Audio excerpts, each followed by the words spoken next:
هل نكن عداوة للشعب المغربي؟ أبدا. ويخطئ من يسيء الظن بنا.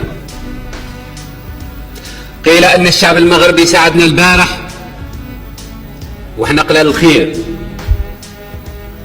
إحنا دفعنا الثمن من أجل تحرير الشعب المغربي. إحنا دفعنا الثمن. ما زالوا في هذا القاعة ناس أحياء كيف تخلوا عنا. ليس الشعب المغربي الذي تخلى عنا أثناء حرب التحرير، عندما تعهدنا بأننا سنخوضها حربا شعواء حتى نطرد الاستعمار. فماذا وقع؟ وقع اتفاقيات مع الاستعمار الفرنسي، وقعد الشعب الجزائري وحده في الساحة يقاتل بكل السماتة. إذا كان نكلم التاريخ ونكلم التاريخ الحقيقي، احنا دفعنا الثمن، ودفعنا الثمن غالي جدا.